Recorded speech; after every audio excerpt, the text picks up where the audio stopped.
Hi, everybody. Welcome to the Art of Human podcast. This is episode 76, I believe. And today we have special guest, Xzavier. Xzavier, what's your last name? Lindsay. Lindsay. All right, because I never actually knew that. How do you spell that?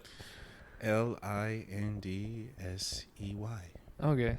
Is it Lindsay almost? It's Lindsay. Oh, okay, I okay. just said it's like all stupid. Okay.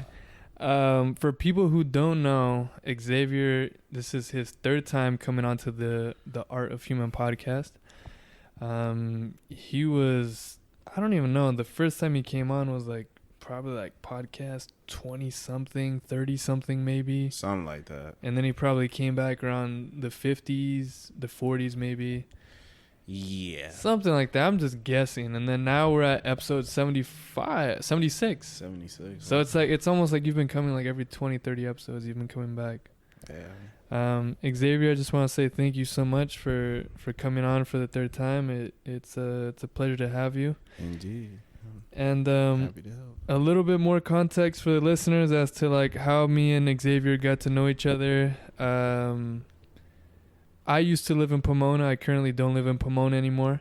But I went to a place called the Art Gallery, which is a place in which artists within the Pomona community and beyond come together to basically perform, whether it's comedy, whether it's, rap artist, etc., any type of art. And I think that's where we met, right? Yeah. This is definitely where we met. Yeah, so we met there. Matter of fact, it was that same night. It was with Monica, Erica, right? We all yeah. Okay. And then we went to the bar and stuff yeah. that. So that's kind of how we met, pretty serendipitously. And then I think me and Xzavier just kind of, I feel like we had some similarities, or we just kind of vibed. Yep, right? pretty much. And then that's when I was like, yo, do you want to, I don't even know how the first time happened, but somehow you came on the podcast. I think you just randomly asked Did I just me. hit you up? Yeah. Yeah. And then, dude, the first time you came on was right when the pandemic had started. Yup. Yeah, dude, it was in what, it was legit right at the beginning, in March or April. Yeah, March or April. I remember it was we purposely met up at the park just because of just to be a little safer. Right? You remember that? Yeah. Xzavier, to start off the podcast, I know you've been on 3 times now, but if you could just build a little context for the audience, just about yourself, maybe where you grew up, and just kind of maybe some characteristics about yourself that you feel could build context for listeners. Well, I could just say I come from a so-called happy home because of the fact that I lived in the suburbs all my life, but in the midst of all that, there was still the bullshit there, and just pretty much showed that regardless of me having a happy home, it still wasn't enough for me in different aspects of my personality, which brought me to this journey of self-expression through my artistry, because it's one of the only times I truly feel like I have something to say, and really just wanting to show that there's something out there that I'm meant to do, rather than being caught on all of the BS and the mental games that people would play with your mind and stuff like that, and just wanting to manifest my destiny, and just through outright determination in spite of what are your obstacles per se, or your opposition, because regardless of coming from a happy home, it doesn't necessarily mean mentally you come with the proper equipment in order to deal with life as is, because we're all emotional at the end of the day, because we are human beings. And that's just context in regards to who I am as a person who's just all about going after what you want, and regardless if it seems far-fetched, or only a certain amount of people are gonna get there, who knows if you're gonna get there, but regardless or not, it's about basically becoming to a space within yourself so you feel fine with who you are today and where you're going tomorrow and how you were in the past. Okay. I think you've also, and if you don't feel comfortable or you don't feel like talking about it again, you don't have to, but and I think you've already mentioned some of this in the prior episodes, but could you expand a little bit just so like I get a better connection for it and then the listeners too? Like when you say you came from a happy home, but yet it seems like mentally, you know, like you're kind of, the way I perceive it is like there was some elements that were missing. You were in a quote unquote happy home, but there's certain elements that were missing. What are some of those things that you feel was missing or maybe made your childhood adverse? It just really comes down to dealing with egotistical ass motherfuckers who think that they're better than you for whatever reason it is. And that's just what really a lot of it was, because when you don't know how to believe in yourself as a human being, then people pick up on that and then just wanting to tear that apart pretty much, you know what I'm saying? Mm-hmm. And of course, regardless if you have your chest out, motherfuckers are still gonna test you and shit like that, you know. But at the end of the day, it's just really coming down with like coming up with a family who they don't allow you to become the best version of you just through their hypercritical nature and also their just bully like tendencies, you know? No, I could just to kind of share some on my part, I could definitely agree on the hypercritical. You use that word because even till this day, you know, from my parents, I'll get some of that, you know, where it's like criticism, where it's like, yo, like I've been telling you the things that I've been doing, and yet you're still asking me the same questions. You know, hey, what are you doing to get to X, Y, or what are your goals? And it's like, I've been telling you all the time that this is what I'm doing every single day of my life. Yet you're still asking the same question as if I haven't been answering it. Right? So I think that goes hand in hand with what you're saying about the hypercritical part. Yeah. Like it's like a judgment type thing, right? Exactly. Like it's not like you're really trying to understand you, but they're just judging you, right? Yes, exactly. Yeah. Just because you don't live up to like a certain vision of how they perceive you to be. And that just comes down to like people just being comfortable with what they know rather than the unknown, you know what I'm saying? So that, and just the bully like tendencies, because you know everybody perceives somebody else as a threat per se if they feel like you're doing better than them, or just in a sense of they think that they're the shit. You know what I'm saying? So that's just really what it was coming up in my household to a degree. And yeah, I truthfully I don't really like talking about it too much, but just to sum it up, to make it a bit more clear, just dealing with family members who treat you like they're better than you, and just the whole hypercritical nature that comes with having an intellectual backing, you know, within the family itself. Okay. All right. So I guess appreciate you for sharing, because I know these things are not easy, and I know this is like being filmed and recorded. How about we move on to like more present day Xzavier? You know, the guy who's literally sitting here right in front of me. Like, because I know you said you're somebody who's I don't know if you said it right now, or I know you've told me in the past, like you're somebody who's been consistently working like on your own happiness, on your own self-esteem, you've been working on yourself. And I know that's something about you, and I know that you're doing that, but you're not doing it every once in a while. Like I know like you're someone who's consistently doing it. Yeah. What are like some of the things in which you do to work on yourself? Well, what helps is just meditation. I mentioned this before in the previous podcast, but meditation.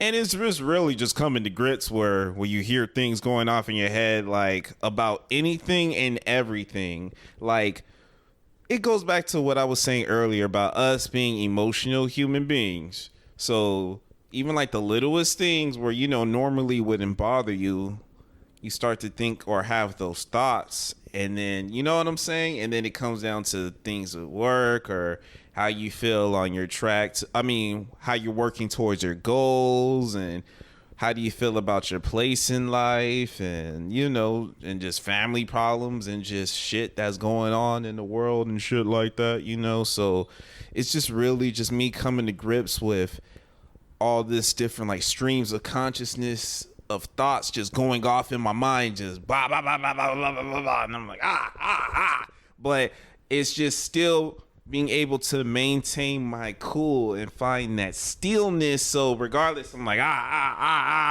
I'm just still able just to be chill, and it's just really just shows like what truly goes on in your mind and what necessary emotions you have to address, because of the fact of, yeah, we can always be like, oh yeah, I don't give a shit about that, blah, blah, blah. But reality is whatever goes up in here is what goes up in there. And you have to address it. If you don't address it, it'll address you. Yeah. And what, like you said, meditation, is there like a particular type of meditation? Like, do you sit down in a particular place? Do you do it for X amount of time? Or like, how does that work for you? I typically do like 25 minutes, and I'll either sit up or just lay down. I mean, shit, I'm having a goddamn time. I'm laying my black ass down. Like, you know what I'm saying? If I got to think of all this bullshit, let me make myself as comfortable as possible. Mm-hmm. So then that's what I do. And pretty much, just do that for 25 minutes. And then I have... You set a timer or no? Yeah, 25 minutes. Okay. So then after that, and then I'll just do like little like affirmations. Because then it's like coming down to me realizing like where my weaknesses are as a person. And then I do these affirmations to serve as a reminder that, like, remember this when you feel like this, because this is just your problem. And like reading other things that affirm the fact that I'm a human being, that I'm flawed, and I have to come to grips with my past as I move on to the future and all that. And then just other things to really just boost my momentum up to completing my goals or like my tasks that I have for that particular day. Okay. And this is interesting because I don't know if you knew this, but, and I've said this quite a few times on the podcast, but in November of 2019, that's when I really got on my path of like being accountable for my emotions. I got into spirituality. I got into all this like self-love type stuff. And that's when I really started learning about meditation and affirmations and the subconscious and things like that. Like when I really, you know what I'm saying? Yeah. Like, I've heard about meditation my whole life, but it was never anything that was a part of my lifestyle. But who or what taught you about meditation, or who or what taught you about the affirmations that you do? Like, was it you seen someone else do it, someone else taught you about it, you read it, you saw a YouTube video, or like how did you get introduced to that? I found it because I just rolled up a blunt, smoked it, and I was like, all right, I gotta start meditating now. No, fucking it was truthfully, I don't know. Yeah. I don't even remember. Saw some videos on YouTube. I saw some information online. I'm just like, dude, like, and that one thing that comes to my mind though is a video I believe that what's his name? Russell Brand. Like the dude with the long hair. Yeah, he's like Australian guy, I think. Either Australian or like from London or whatever the fuck. Yeah. I remember seeing a video. Well, I didn't even watch it fully. It was just a video that's titled like "What Happened to Me When I Meditated Every Single Day," and I believe I saw some random YouTube dude like who had a video like that too. But it wasn't like anything from those videos stuck to me. I don't even remember like getting in depth with it. It was just more so of like I need to figure out something that makes me feel like I'm addressing myself. So I just tried it out, and then I realized the fact of. I think I also read this book too, like about just being able to be still in spite of all this like wave of emotion that's going off inside of you. You know what I'm saying? And then after I realized that, and then my friends also told me too, like, dang, like I noticed a difference in you, like, And it's like one of those things of just being able to keep it opened the door for me to being able to keep it real as it possible. Oh my God, what is going on? I'm going off. Yeah, but pretty much it allowed me to open the door to being able to come to grips with who I am as a human being and to be able just to chill the fuck out with it. Mm-hmm. Did you, because like one of the things that probably led me and probably leads most people to meditation and mindfulness and things like that, like but the thing was I wasn't even aware of it, but I had chronic anxiety like my whole life, and like chronic overthinking, and then basically allowing the emotional thoughts to actually dictate the choices that I made in my life, you know. I don't even know where I was going with it. It's like I had an idea and then it just kind of blew away. Well, I don't know, I guess we'll just improvise, but that's one of the things that led me to get into this whole headspace, because like it was like I remember I had a moment where I thought to myself, I'm like, life could not be this hard. Like, I'm being serious. Like I really thought that this was like the way my life was a year and a half ago. I really thought that that's just the way life was, because the way I felt, and I thought like the way I perceived society communicating life, I was like, all right, well, I guess life's just hard, you know? But it was like something intrinsic, inherent inside of me was like, no, like life doesn't have to be this hard. Like life could be a simple routine. You could have simplicity. There could be, you know what I'm saying? There could be simplicity. And I think that's when I went on my path, because I don't know if it was like me reflecting on micro moments in my childhood where everything was bliss, and then that was kind of my proof that that could be a thing. But do you know what I'm talking about? Or how do you feel about what I said? I feel like, in regards to your point about things could be simplistic, yes, because everything that's going on in our life is just what goes on, but the basis of it is, are you going to make sure you make yourself feel okay in the midst of it all? And that just comes down to coming to grips with how things are. Quite simple and plain. What, like you mentioned that you read a couple books. Have you gone into Taoism or Taoism? Not fully, but that was one of the concepts that I actually found. Oh, like you mentioned Taoism, like yeah, that was one of the things. Like when I found out about the concept of Wu Wei, that was one of those things where I was like, you know what, like you're right, because there's been plenty of times in my life where I'll do something creatively and it's like, dang, like shit, I'm not gonna follow this shit up right now. Shit, I don't even want to think about the thought of coming up something that I'm supposed to make better than what I just wrote, but what helps is the fact of, well, you love this shit and this is the shit you want to do, right? Well, just figure it out. And then when you just get in the mode and you just allow it to flow out and you don't even notice that you're doing it. Like me being cognizant of the fact that I'm doing it, though I'm not necessarily cognizant of like how like I'm writing out like my raps and shit like that, or I'm singing or doing whatever the fuck, because it's just one of those things where it's like you're trusting yourself fully. Because then if we reacted completely off the conscious mind, then we wouldn't excuse me, we wouldn't be able to do everything that we would do as, you know, human beings. If we had to consciously think, oh, like, yeah, I'm a consciously think I need to open my eyes, rather than it happens subconsciously, you know what I'm saying? So after you do so much practice and develop what essentially you just phrase it as, you know, muscle memory, then it's there. It'll happen. You just, you know, just play with it. And it's not always about it becoming perfect. It's about having resilience, and that's what helps within life itself. You know, you see that you make a mistake, then you bounce back and you adjust. Like that's all you really got. Like What for people who don't know, Xzavier is actually a music artist, and he's produced music, he's created music. And one of my questions, and I know we've already talked about this, but I'd love to hear more about it. Like when it comes to your process of creating music, and you kind of started touching on it, like what is your process? Because I feel I've seen interviews with like artists and things of that sort, and it seems like everybody kind of has a particular way of creating, right? And the thing about music, what I think is like it's a very delicate, graceful process. Yes. You know what I'm saying? Like creating great music isn't like you can't half-ass it in a way.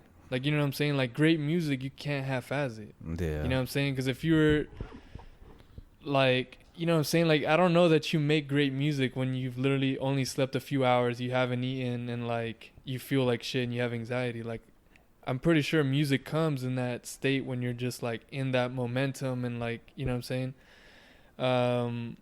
What is your process like when it comes to music? Because I think this is hopefully pertainable to like everybody, because it's like the principle of flow state. Yeah. You know, this effortless process that we're talking about.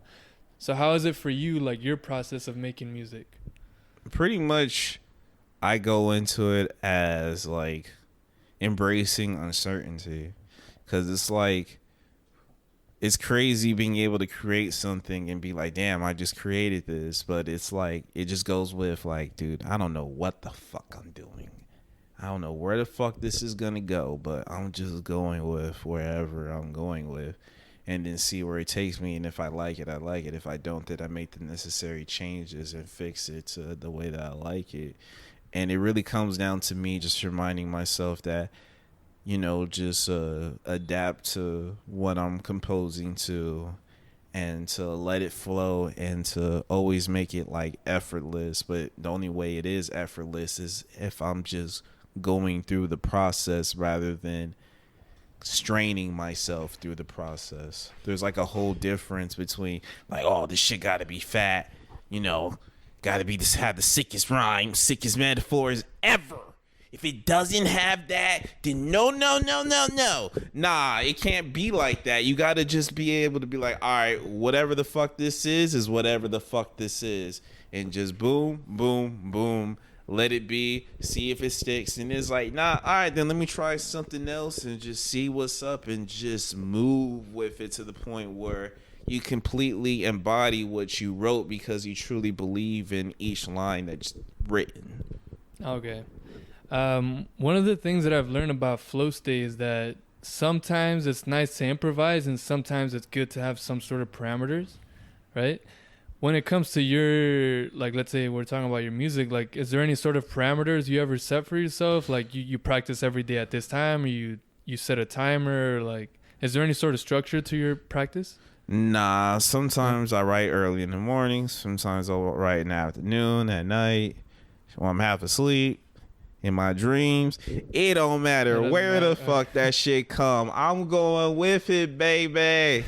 That's just what I love. And you know what you do with them bitches you love? You do whatever the fuck that they want. You know, that's just what it is.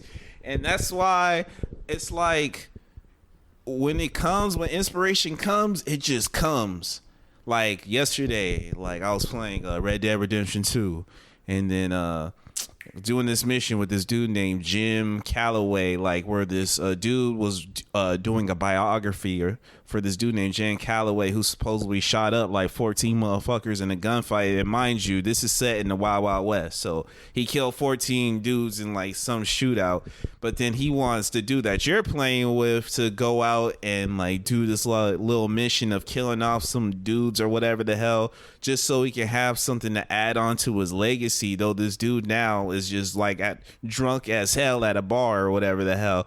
And I just took the word like Jim Calloway, and I was like, Callow means like inexperienced, immature. I was like, gone to Calloway, then turn to, you know, Jim Calloway, who somebody goes to Calloway, immature and experienced, naive, to Calloway. Well, now said, yeah, I know shit's fucked up. That's why I'm shooting niggas now. You know what I'm saying? So it's just really just whenever it comes is whenever it comes. And it's just, you know, it is what it is. I write it out as much as possible, go with it, and then if I want to take a break, I'll take a break or whatever it be. And then sometimes, like, there are parameters where, like, I'll do it, like, just for 10 minutes or whatever my situation is and call it a day, or I have a specific topic in mind, or you know what I'm saying? Like just little stuff like that. Yeah. Or I'll just be like, all right, let me at least write like 8 bars a day, or like freestyle for a bit or something like that. You know what I'm saying? Like it just really depends. But the whole point is really just get the practice in, regardless of how you do it, just do it. So then you're continually sharpening yourself. And then other things I do on top of that, like maintain my vocabulary, or just, you know, just whatever it is. It's like there's not one way to do it. So would you say when it comes to becoming great at something, or just like improving on something, would you say that one of the most important characteristics is just to become consistent and make it a habit? Yeah, really. I mean,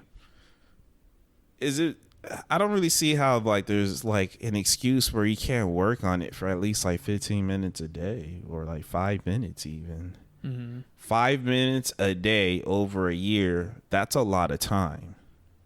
Yeah. That's a lot of time. Just 5 minutes. 5 minutes every day for a whole year. Yeah, that's a lot. That's a lot of effort that you put into it. Then maybe you do it for 10 minutes, and then for 15, and then because then eventually the 5 minutes will feel easy. Exactly, right? Exactly. And like, I understand things are moving fast and shit like that, but I mean, at the end of the day, still motherfuckers are figuring out how to do things, and it's just being consistent with it. Really. What would you say to somebody if they told you, I want to be good at this, but I don't have time? I would just say, well, you got to make time for it. Okay. I mean, what else can you really do? You ain't got time, but then you want to do it. Then make time for it, motherfucker. I can't do nothing with that unless you do something, you know. So that's just what it is. Like, who knows? Maybe you're driving to work. That's like 15 minutes. Like, all right, I got a cat in the hat. I got this bat. Nigga just gave me some dap after I hit him in the head. I don't know. You know, just something, make something along the way. Or, I don't know, just while you taking the shit, pull out your phone, download Notepad, put, you know, I say my ABCs, like 1, 2, 3. Nigga, you can't see me. I'm like John Cena before I beat you. And then I caught a misdemeanor. Like, I don't know. Follow the leader. It's like niggas catching seizures. I don't know. It's just really just do it. It's just do it. Like, what? It gotta be all professional. Like, oh, I gotta be in this mode where I just smoked like 5 blunts. Got 2 bitches on me right now. 1 on each leg. What's your name? Felicia. The other one, Shaniqua. You know what I'm saying? Homies in the background wilding the fuck up, drinking the Henny. Like, shoot. Nah, man. Come on, bro. It's just be cool. Like, just, if you love an art form, you just do it regardless, whatever the fuck. I mean, it just gets me thinking about the story about Jimi Hendrix. Motherfucker, if I remember this right, he was left-handed, and his parents or whatever the fuck, or the first guitar he had, it was a right-handed guitar. You think he allowed that to stop him? No. He learned how to play that shit. So you just do whatever the fuck you gotta do in order to get that shit out. I feel like, you know, all these things that we're talking about, I feel like one of the things that probably like fucked me up before was the fact that, like, I mean, I think it was 2 things. I think one thing was that I had chronic anxiety, right? And I feel like no matter how much dedication and consistency you have with anything you do, if you're always fucking nervous, it's going to be very hard, at least from my experience, to actually get positive results, at least long term, right? Because, for instance, with me, I did running. I don't know if you knew that. And for people listening, I ran collegiately and in high school, 3 years high school, 5 years college. And I was progressively getting better for a while. But then it got to a point where I was just getting fucking injured. Right? I got stress fracture. My body got all clogged up. Eventually, I was so injured that pretty much from like my junior year of college to like my 5th year, like there was no improvement. Like, I mean, there's a few improvements because there's so many different events, right? Like so many different events that I could do. But nonetheless, it was like I wasn't really improving. And I came to realize it was like that chronic anxiety was the thing that was denying me from being able to continuously improve. You know what I'm saying? Like being consistent? No, like Or it's like just I was consistent, but the chronic anxiety would make it so that yes, I'm consistent, but I was like banging my head on the wall, so I'm fucking myself up as I'm doing the work, if that makes sense. No, that makes sense. So, like, the anxiety, was it coming from the fact that you're worried about getting injured, so you didn't want to go as hard? It was a lot of stuff, dude. I mean, obviously, I think at the core, it was like my childhood traumas that led up to everything. But in those moments, what was going through my head was like, I get injured, I want to be back for the team. You know what I'm saying? Like, I want to be back. And then I felt this perceived pressure from the coaches, which is really more pressure from myself, like within my mind. Mm-hmm. And then, yeah, so it's like, but nowadays, like now that I'm in a much more like Zen headspace, it's like, no, yeah, like you do some shit every single fucking day, you get better at it. You know, that's just the way the mind works. Yeah. But when your mind's in a cloud, in a very foggy place, the emotions just everywhere, from my experience, it's been hard to improve. You know what I'm saying? You get what I'm saying? You. I get what you're saying, and yeah, that is a thing where like anxiety and shit like that does get in the way. Like, even me doing what I do now, I still feel anxiety every single day. But that's why I come to learn the fact that me still doing what I love, in spite of the fact of me feeling this anxiety, has made me feel more at peace rather than just sitting there and being anxious. Because the more anxious you become and you just sit there and you just be thinking to yourself like all the bullshit, like I don't know, like you're like, damn man, that girl with the big ass, man, she didn't like me, my car got a flat tire, shit, these ham hocks ain't cooking right on the grill, like, you know what I'm saying, I just got a freaking letter from the IRS. They said they want $250 from niggas. I'm like, what? But you sit there not doing anything, just caught on those emotions, thinking about it, ruminating about it. It really doesn't do anything just to sit there and being paralyzed. And the only reason I know that is, in fact, I used to do that shit. And more I wasted time on that rather than just getting up and doing something, or while I feel fucked up in my head and doing it, I'm just like, finally. Because if you truly want something, then I guarantee all those people that became successful, there's plenty of times where they did some shit where they just did not feel like doing that shit, but they knew it's either I do it or it's not going to get done. And that's just a grim reality of things, you know. It's, what else are you really gonna do? Like, we all got our problems, everybody got their demons, but it's either you confront them while you address what you need to do in order to get done, that's gonna help you out in the long run in the future the way that you want it, or you'll just cost that opportunity of yourself being able to achieve that. That's some real shit, bro. Like that you said demons right now. I feel like that's the most real thing, because that's basically what it is, right? Like, they're pretty much like these thoughts, but they're not just thoughts. Like, they're these thoughts that have these powerful emotions attached to them. Yes. So then when those thoughts are blah blah blah in your mind, it's like, it's not like they're just thoughts. Like, there's this powerful emotion, and from my experience, there's been certain emotional thoughts that are so powerful that the only way I could actually accept them is if I like stop everything that I'm doing and I just like close my eyes and just basically meditate. You know what I'm saying? Like, because sometimes these traumas or these emotions are just so overwhelming that if you don't sit down and do shit, at least this is just from my experience, like, then you're just expressing that emotion on everything that you do. You know what I'm saying? And then you express this on you, I express it on her, I express it in the things that I'm doing, and then all that shit comes right back at me. And it never goes away. You know what I'm saying? Yeah. So that's why you got those times where, like, you have your time to sit down and think about it. Like, I meditate, but then after that, you got to get up and do something. And meditation is part of the process of getting through it. That's you actually getting up and doing something and addressing it. But, you know, you only could do that for so long before you're just holding yourself back. But then again, we're all human beings, so we allow ourselves to be holding ourselves back in certain things or another just because it's so hard to come to grip with those emotions itself. So it's complicated.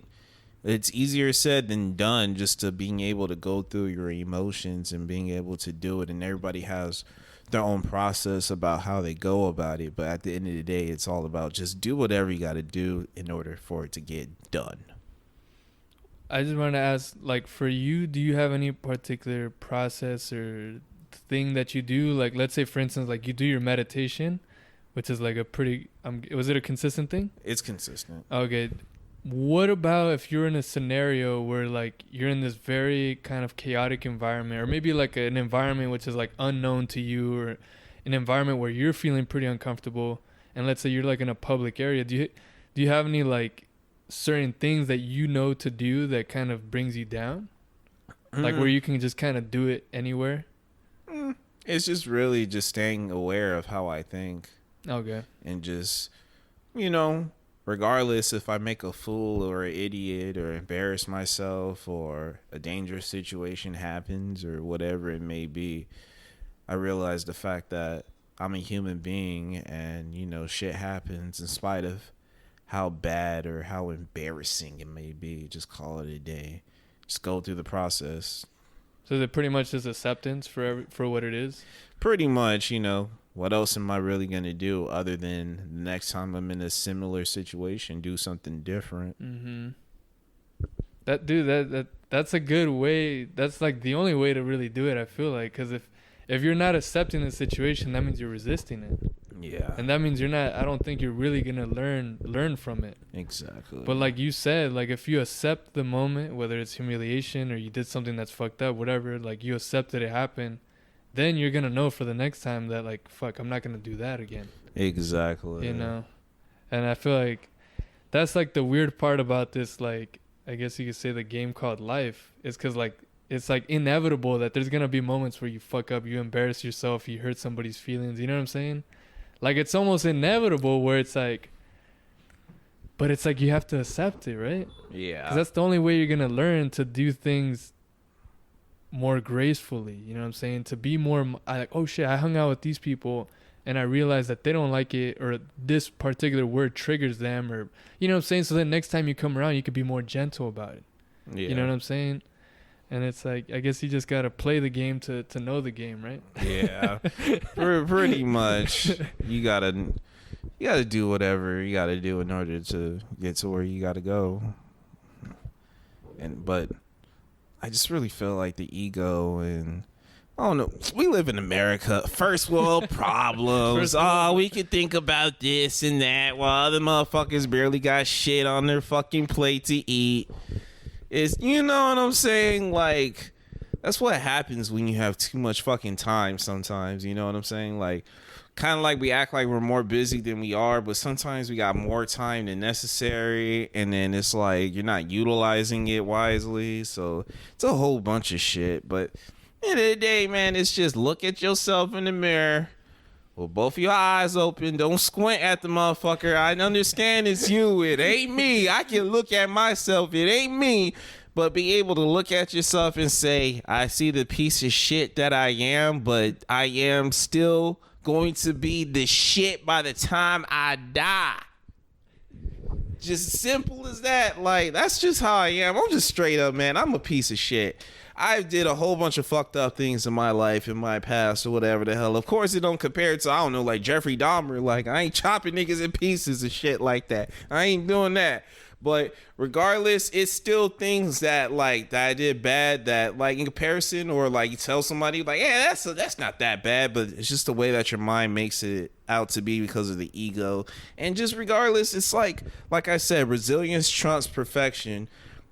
A whole bunch of people could pull up things in your life and be like, man, remember you did that stupid ass shit, whatever the hell, blah, blah, blah, blah, blah. But at the end of the day, if you're able to be like, fuck that, I'm just going to go through, do what I can and call it a day and better myself, then it really doesn't fucking matter if people are saying shit or not. Because if they're so focused on that rather than bettering themselves, then, you're winning at the end of the day. Not saying this is a game, Or, I mean, it is kind of a game, shit, motherfucker. You gonna be getting the prizes at the end. You gonna reap the awards. You getting the yams. Shit. Yeah, goddamn. It is. Like, I'm just saying, like, look at it like a game. You put in a couple quarters. You want to keep your man alive. You don't want the motherfucker that dies. Keep him alive. Do what you gotta do. Of course, there's gonna be times where you're gonna be like, man, fuck this shit. Like, just shoot me right now, goddamn it. But as long as you get up, continue to go, even if you there in the middle of the street bleeding out for like, I don't know, like 2 to 3 months, and you see that nobody else is gonna get your ass, you gotta get yourself up, then just fucking do it. Cause at the end of the day, what else do you really got? I mean, you could get fucked up and just have party all fucking day, but I mean, it's all about what a person wants out of their life too. But I'm just saying, like, if you want to go out, you have a dream, you want to do what you want to do, then you just got to do it. Just keep it simple, huh? Yeah. Just got to go do it. If you'd like, I'd say let's go to we didn't really do the speed Q&A, but we'll just skip that. For sure. But we'll just go to the humanity talk. So for everybody listening, so now we're going to go to a segment called Humanity Talk, which in a way we've probably already started doing it. But yeah. Xzavier, what are some of your maybe current thoughts or what's been intriguing your mind with regard to the human race? Some good and maybe some bad. The goodness that I see within the human race is, I would say, like, shit. I don't know, the fact that I'm alive and y'all motherfuckers haven't killed me yet. Like, shit. I ain't got shit to say about y'all motherfuckers now. I don't know. I would say the goodness that I feel like with people themselves is that I've happened to meet other people that are open-minded. So it pretty much shows the open-endedness of life itself in spite of all the negative occurrences that are incessantly happening and that you see in the media constantly, because that just generates more clicks. And then, oh, Billy got a straight A's in his fucking report card and he's the first motherfucker to do that ever in his family. Like, you know, like, that's a big thing. You know what I'm saying? Like, shit. But of course, that's only gonna get like 2,000 views in comparison to like, oh, this nigga just shot this nigga like again. But you know, so I would just say the fact of just seeing that people are becoming more open-minded day by day and seeing people that are able to address their issues and stuff like that just basically shows the fact that there's still hope out there. That not just because people are like-minded like me, it's the fact of people that are able just to go about things in a more professional manner rather than just jumping off the handle like that. I feel like there's more of an understanding now than there ever was, though there's still a lot of people out there that just don't care to understand. Oh, somebody's calling. No worries. Hello? Hey. Okay. I was letting you know I'm doing a podcast right now, so yeah, just let you know. Okay. All right. Yeah. So just seeing that, because I understand, like, there's still a lot of people that don't care to understand, but I still feel like we're still at a time where I feel like people are more accepting of each other, regardless that there's still a lot of work that needs to be done. Okay.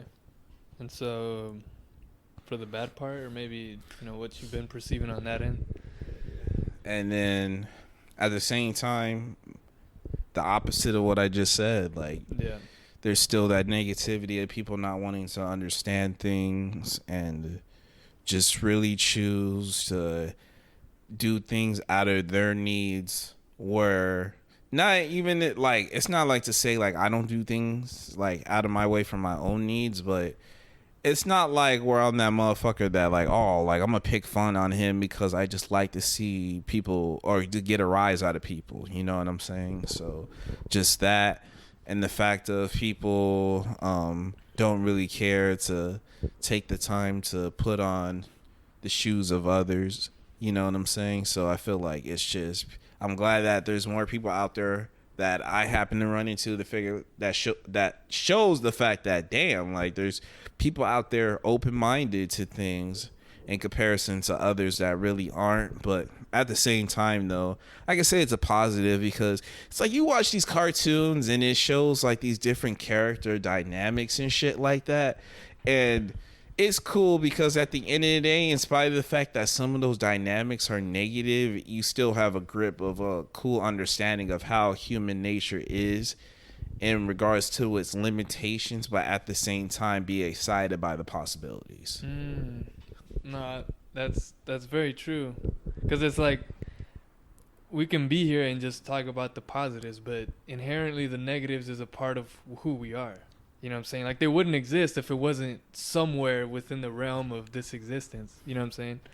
So I totally agree. But at the same time, I think the light, yeah, it's like, why not just focus on the light?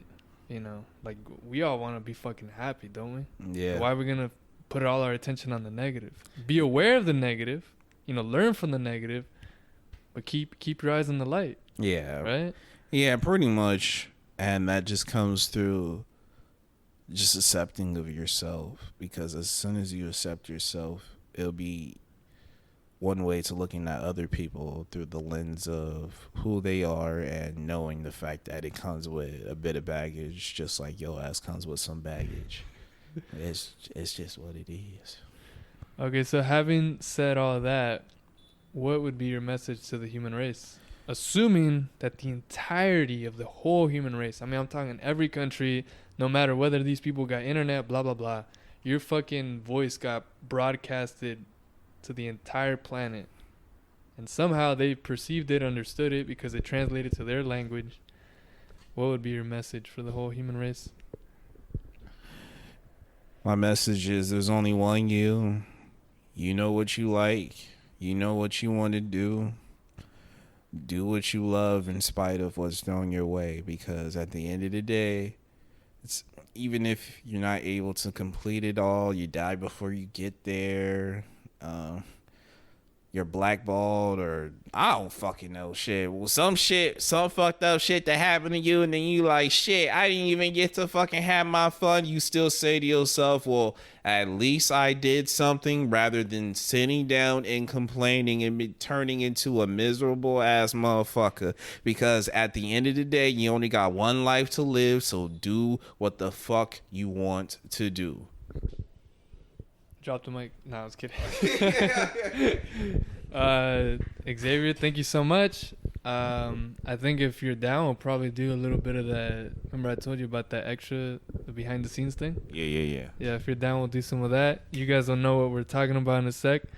But I just want to say to the audience, thank you so much for tuning in to another episode. If you happen to see the entire podcast, that really means a lot to me. If you've liked the video or supported the podcast in any way, I appreciate it. Even just clicking on the episode, it gives me feedback to know X amount of people are listening. But anyways, thank you so much, guys. Xzavier, thank you so much for being here. It's always a fucking pleasure, bro. Like, on some real shit, like, you always bring out that energy, and I love it, and I feel like you're authentic in your own way, and I really appreciate that. Happy to help, bro. All right, brother. Peace. Peace.